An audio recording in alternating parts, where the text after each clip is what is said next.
First of all RSS is the world's biggest NGO ಅಂತ ಹೇಳ್ತಾರೆ. ಯಾರು ಹೇಳ್ತಾರೆ? ಪ್ರಧಾನಮಂತ್ರಿಯವರು ಕೆಂಪುಕೋಟೆ ಮೇಲೆ ಅಂತ. ಒಂದು NGO ಇದ್ದರೆ ರಿಜಿಸ್ಟರ್ ಆಗಿರ್ಬೇಕಲ್ವ? Why is it not registered? ಯಾರ್ರೀ ಮೋಹನ್ ಭಾಗವತ್ ಅವರು? ಅವ್ರಿಗೆ ಯಾಕ್ರಿ ಅಷ್ಟು ದೊಡ್ಡ ಸೆಕ್ಯೂರಿಟಿ? ಅಂಥದ್ದೇನು ಥ್ರೆಟ್ ಇದೆ ಅವರಿಗೆ? 70-80% ಹಿಂದೂ ರಾಷ್ಟ್ರದಲ್ಲಿ ಮೋಹನ್ ಭಾಗವತ್ ಅವ್ರಿಗೆ ಸೆಕ್ಯೂರಿಟಿ ಬೇಕಾ? ಹಾಂ, ಅದನ್ನು ಯಾವ ಲೆವೆಲ್ ಸೆಕ್ಯೂರಿಟಿ ಕೊಡಿ, ಬೇಡ ಅಂತ ಇಲ್ಲ. ಮಿನಿಸ್ಟರ್ ಆಫ್ ಎಕ್ಸ್ಟರ್ನಲ್ ಅಫೇರ್ಸ್ ಮತ್ತು ಹೋಮ್ ಮಿನಿಸ್ಟರ್ ಅಷ್ಟು ಸೆಕ್ಯೂರಿಟಿ ಬೇಕಾ ಅವರಿಗೆ? ಅಷ್ಟು ಅಭದ್ರತೆ ಇದೆ ನಮ್ಮ ರಾಷ್ಟ್ರದಲ್ಲಿ. ನಾವು ಸರ್ಕಾರ ನಡೆಸಿದ್ವಲ್ಲ ಹಿಂದೆ, ಅವಾಗ ಸ್ವಲ್ಪ ಸೆಕ್ಯೂರಿಟಿ ಇತ್ತು ಅವರಿಗೂ. ಬಟ್ ಇವಾಗ ಬಂದಮೇಲೆ ಇಷ್ಟು ದೊಡ್ಡ ಸೆಕ್ಯೂರಿಟಿ ಯಾಕೆ ಬೇಕಾಗಿದೆ? ಅಂಥದ್ದೇನು ಪ್ರಚೋದನಕಾರಿ ಕೆಲಸ ಮಾಡ್ತಾ ಇದ್ದಾರೆ ಇವರು. Why are they afraid? It's our country, Hindu ರಾಷ್ಟ್ರ ಅಲ್ವಾ ಇದು? ಮತ್ತು ಅದರಲ್ಲಿ ಇವರಿಗೆ ಏನಾದರೂ ಸ್ವಲ್ಪ ಅನಿಸುತ್ತಾ ಇದು ಅವರಿಗೆ? ಅಂದರೆ ಹೋಮ್ ಮಿನಿಸ್ಟರ್ ಮೇಲೆ ಕಾನ್ಫಿಡೆನ್ಸ್ ಇಲ್ಲ ಅಂದಂಗೆ ಆಯಿತು ಇವರು ಅಮಿತ್ ಶಾ ಮೇಲೆ.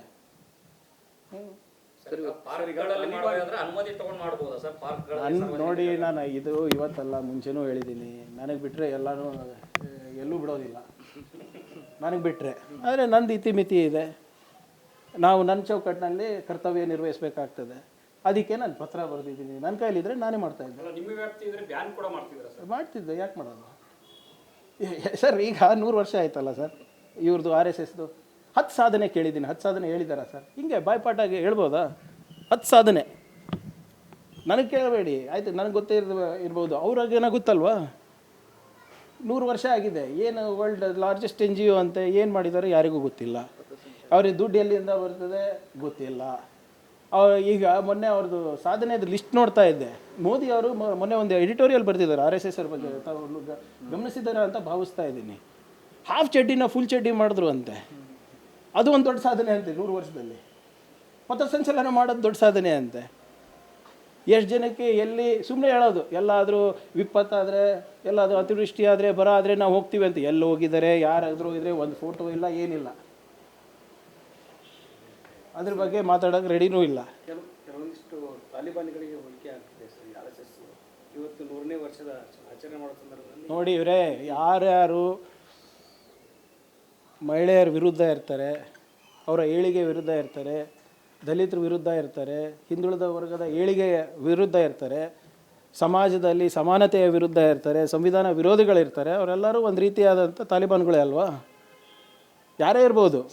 ಅದಕ್ಕೇನು ಧರ್ಮ ಇದೆಯಾ? ನಿಮಗೆ ಸಮಾನತೆಯಲ್ಲಿ ವಿಶ್ವಾಸ ಇಲ್ಲ, ಸಂವಿಧಾನದಲ್ಲಿ ವಿಶ್ವಾಸ ಇಲ್ಲ, ಮಹಿಳೆಯರ ಏಳಿಗೆಗಾಗಿ ಶ್ರಮ ಪಡ್ತಾ ಇಲ್ಲ, ಅವರೇ ತಾನೇ ಹೇಳ್ತಾರೆ. ನಾನು ಪ್ರಶ್ನೆ ಮಾಡ್ತಾ ಇರೋದು ಸರ್, ಮನುಸ್ಮೃತಿಯನ್ನು ಇವರು BJP ನಾಯಕರು ಅವ್ರ ಮನೆಯಲ್ಲಿ ಯಾಕೆ ಆಚರಣೆ ಮಾಡ್ತಾ ಇಲ್ಲ? BJPಯವರ ಮಕ್ಕಳು ಗಣವೇಷದಲ್ಲಿ ಯಾಕೆ ಬರ್ತಾ ಇಲ್ಲ? ತ್ರಿಶೂಲ್ ದೀಕ್ಷೆ ಯಾಕೆ ತಗೊತಾ ಇಲ್ಲ? ಗೋರಕ್ಷಕರಾಗಿ ಎಷ್ಟು ಜನ BJP ನಾಯಕರ ಮಕ್ಕಳು ಇದ್ದಾರೆ ಇಡೀ ರಾಷ್ಟ್ರದಲ್ಲಿ? ಪಾಪ ನಮ್ಮ ರಾಜ್ಯದಲ್ಲಿ ಇನ್ನೂ ಸ್ವಲ್ಪ ಲಿಬ್ರಲ್ ಇದ್ದಾರೆ. ಇಡೀ ರಾಷ್ಟ್ರದಲ್ಲಿ ತಗೊಳ್ಳಿ, ಯಾರು ಬೇಡ ಅಂತ ಇದ್ದಾರೆ ಮಾಡಲಿಕ್ಕೆ? ಅದಕ್ಕೆ ಸರ್, ಇವತ್ತು DK ಶಿವಕುಮಾರ್ ಅವರು ಬೆಂಗಳೂರು ನಡಿಗೆ ಅಂತ ಕಾರ್ಯಕ್ರಮ ಅಂದ್ಕೊಂಡಿದ್ರು. ಅಲ್ಲಿ ಗಣವೇಷಧಾರಿಯಾದಂಥ ಶಾಸಕ ಮುನಿರತ್ನ ಅವರು ಹೋಗಿ ನಮಗೆ ಆಹ್ವಾನ ಇಲ್ಲ, ಸರ್ಕಾರದ ಕಾರ್ಯಕ್ರಮದಲ್ಲಿ ಶಾಸಕರನ್ನ ಕಡೆಗಣಿಸಿ ದೊಡ್ಡ ಗಲಾಟೆ ಮಾಡಿದ್ದಾರೆ. ನೋಡಿ, ಅಲ್ಲಿ ಹೋಗ್ತಾ ಇರೋದು ಮಾನ್ಯ ಉಪಮುಖ್ಯಮಂತ್ರಿಗಳು ಜನರ ಅಹವಾಲು ಕೇಳೋಕ್ಕೆ ಕ್ಯಾಶುಯಲ್ ಆಗಿ ಹೋಗ್ತಾ ಇರೋದು. What is wrong with that?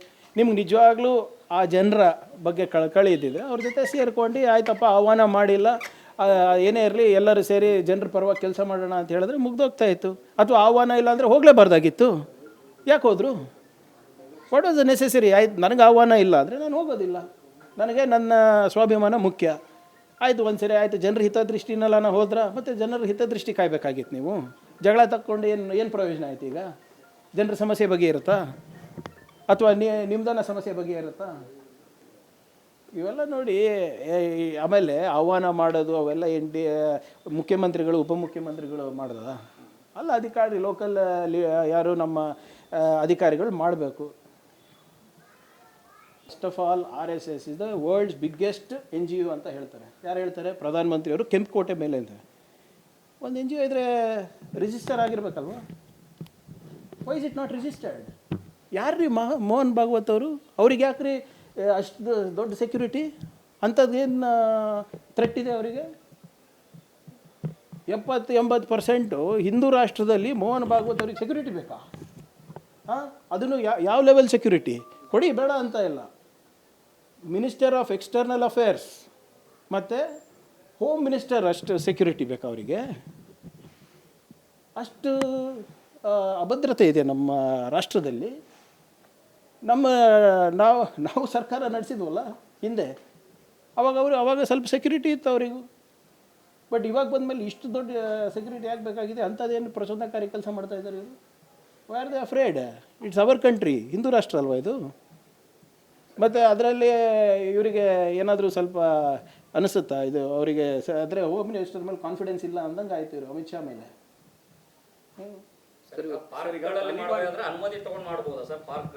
ನೋಡಿ, ನಾನು ಇದು ಇವತ್ತಲ್ಲ ಮುಂಚೆನೂ ಹೇಳಿದ್ದೀನಿ, ನನಗೆ ಬಿಟ್ಟರೆ ಎಲ್ಲನೂ ಎಲ್ಲೂ ಬಿಡೋದಿಲ್ಲ, ನನಗೆ ಬಿಟ್ಟರೆ.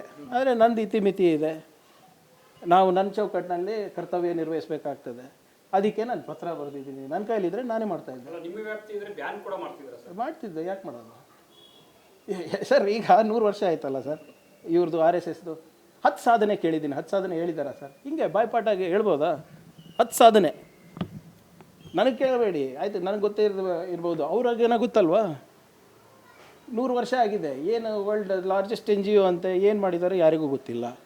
ಅವ್ರಿಗೆ ದುಡ್ಡು ಎಲ್ಲಿಂದ ಬರ್ತದೆ ಗೊತ್ತಿಲ್ಲ. ಈಗ ಮೊನ್ನೆ ಅವ್ರದ್ದು ಸಾಧನೆದು ಲಿಸ್ಟ್ ನೋಡ್ತಾ ಇದ್ದೆ. ಮೋದಿ ಅವರು ಮೊನ್ನೆ ಒಂದು ಎಡಿಟೋರಿಯಲ್ ಬರೆದಿದ್ದಾರೆ RSS ಅವ್ರ ಬಗ್ಗೆ. ತಾವು ಗಮನಿಸಿದ್ದಾರೆ ಅಂತ ಭಾವಿಸ್ತಾ ಇದ್ದೀನಿ. ಹಾಫ್ ಚಡ್ಡಿನ ಫುಲ್ ಚಡ್ಡಿ ಮಾಡಿದ್ರು ಅಂತೆ. ಅದು ಒಂದು ದೊಡ್ಡ ಸಾಧನೆ ಅಂತೆ 100 ವರ್ಷದಲ್ಲಿ. ಪಥಸಂಚಲನ ಮಾಡೋದು ದೊಡ್ಡ ಸಾಧನೆ ಅಂತೆ. ಎಷ್ಟು ಜನಕ್ಕೆ ಎಲ್ಲಿ ಸುಮ್ಮನೆ ಹೇಳೋದು, ಎಲ್ಲಾದರೂ ವಿಪತ್ತಾದರೆ, ಎಲ್ಲಾದರೂ ಅತಿವೃಷ್ಟಿ ಆದರೆ, ಬರ ಆದರೆ ನಾವು ಹೋಗ್ತೀವಿ ಅಂತ. ಎಲ್ಲಿ ಹೋಗಿದ್ದಾರೆ, ಯಾರಾದರೂ ಹೋಗಿದ್ರೆ ಒಂದು ಫೋಟೋ ಇಲ್ಲ, ಏನಿಲ್ಲ. ಅದ್ರ ಬಗ್ಗೆ ಮಾತಾಡೋಕೆ ರೆಡಿನೂ ಇಲ್ಲ. ಕೆಲವೊಂದಿಷ್ಟು ತಾಲಿಬಾನಿಗಳಿಗೆ ಹೋಲಿಕೆ ಆಗ್ತಿದೆ ಸರ್ ಈ RSS. ಇವತ್ತು 100ನೇ ವರ್ಷದ ಆಚರಣೆ ಮಾಡೋ ಸಂದರ್ಭದಲ್ಲಿ ನೋಡಿ ಇವರೇ, ಯಾರ್ಯಾರು